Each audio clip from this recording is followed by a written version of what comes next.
Hey everybody, it's Beth. Welcome to Infinite Garden. If you've been watching my channel for a while, you know that I talk about a variety of things, but my gray hair transition and the celebration of the authenticity of our natural state is the main sort of core of what my channel is about. It's what brought me to YouTube. One of the things I haven't talked about a lot are the comments that I get. In the last few months, I've been in the mix more post-quarantine. One of the main reasons I haven't had a lot to say about comments I've received is that I've been in quarantine and my sphere has been very limited, but it's widening now. I'm seeing way more people and I've gotten a lot of feedback and I wanted to share that with you today. I want to talk to you about the types of comments I'm getting from my friends, from people in the workplace, and from complete strangers on the street. If that sounds interesting to you, please stay tuned. Last week, there was a fall festival in the city where I live, and as we were entering the festival, we saw some of our friends who we hadn't seen since before the pandemic exiting. So we stood kind of off to the side and just caught up as quickly as we could while we were sort of both going opposite directions. The wife in this particular couple could not get over my hair. She kept holding her hands to her mouth, and her eyes were wide. She couldn't believe it.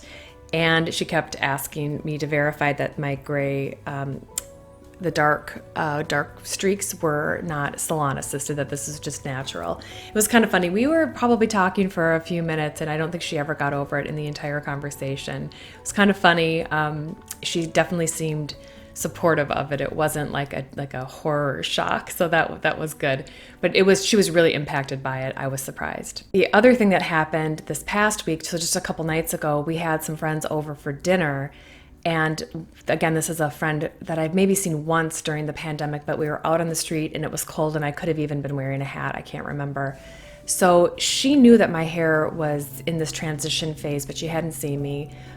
At one point during dinner, she got up into the kitchen to set something down or do something, and she came around to my chair because I had my back to the kitchen, and she started actually going through my hair. She kind of touching my hair, and we're not close like that. This isn't I love this person, but we don't have a history of that level of intimacy. She helped herself to my hair and started, grabbing pieces of it and looking through it. And at some point I said, well, what do you think? And she said, I don't know how you did it so fast. I'm trying to figure out how you did this so fast. And it's kind of funny because it's been almost 2 years. In summary, the reaction from my friends were shock and also skepticism or disbelief. The workplace has been interesting for me. Since the pandemic began, I have been working from home primarily, but in the last, I would say 6 months or so, I've been in the office more, probably 2 to 3 times a week. And the way our office is, I'm in a public administration role, and so we have heavy security, lots of security staff, and there's like places that you need clearance to enter, that type of thing. So there's a lot of folks who guard the doors to things and whatnot, who I've been seeing for years and years. And pre-pandemic, they knew me as a blonde. I'm coming back now, and my hair is visibly different. So some of the people, it took a minute to recognize me, but then once they did, I find overall that I'm finding the people in those roles seem to more readily recognize me. It makes me more obviously identifiable. These are folks who see a lot of people every day, and I feel like the silver hair has made me instantly more distinguished than the blonde hair did and easy to recognize. From colleagues, I've gotten a couple of comments. I had somebody who I'd spent a lot of time on Zooms with who knew that I was going through this transition from the screen. When they saw me in person, said something like, so you're actually going through with it? It was, I'll say, the closest I've come to a negative comment. It was interesting because the effect of that sort of like questioning the decision making. So, okay, you're gonna go through with this risky decision, huh? It's interesting how those can tend to undermine your confidence.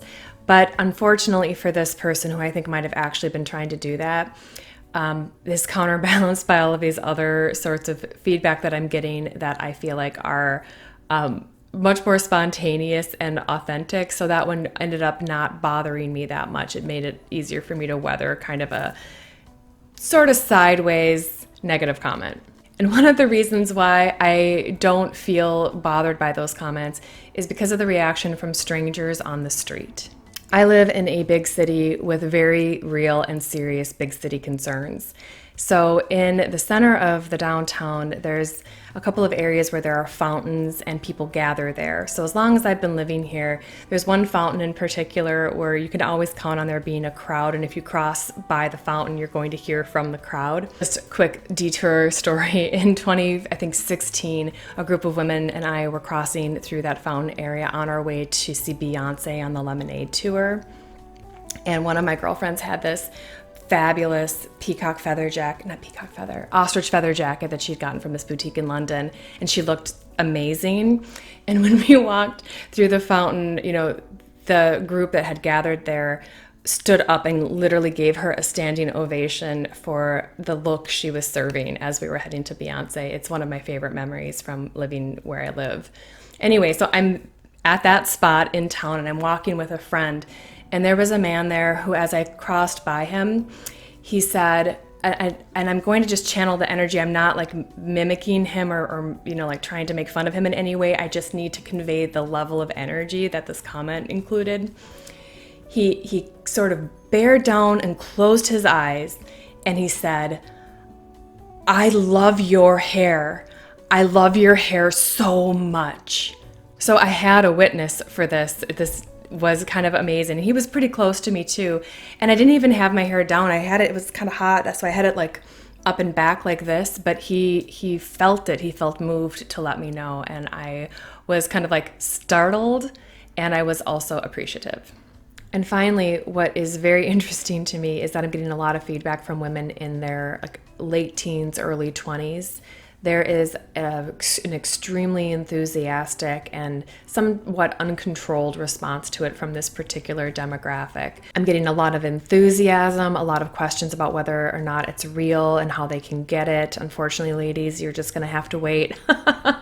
You'll have it eventually. And then they're also, just like generally kind of standing there in awe. So I'm getting like overwhelming responses from strangers on the street, which is so interesting because if you kind of contrast it with people who maybe have a more controlled response, like the friend who didn't say anything about it but wanted to like inspect it with her hands and look to see how exactly I pulled this off.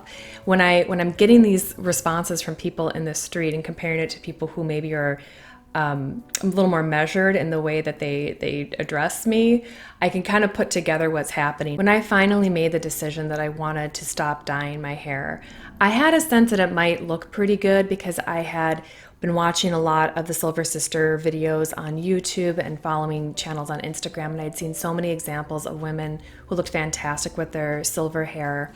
And I could kind of see how much silver I had, but I didn't really know exactly how it was going to look. I just knew I needed to be done dyeing my hair. I didn't want to do it anymore. I wanted to be free. I wanted to share this today because if anybody's out there at the early stages of their gray hair transition, you may be bracing yourself for all of the negative comments and trying to get your body armor in place so you can stay strong during your transition.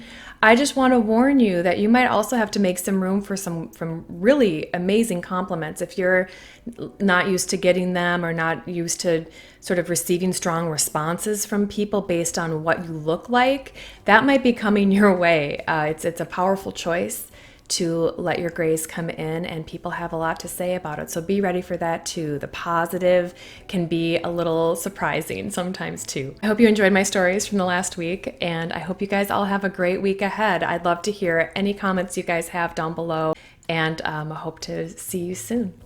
Thanks so much. Talk later, guys.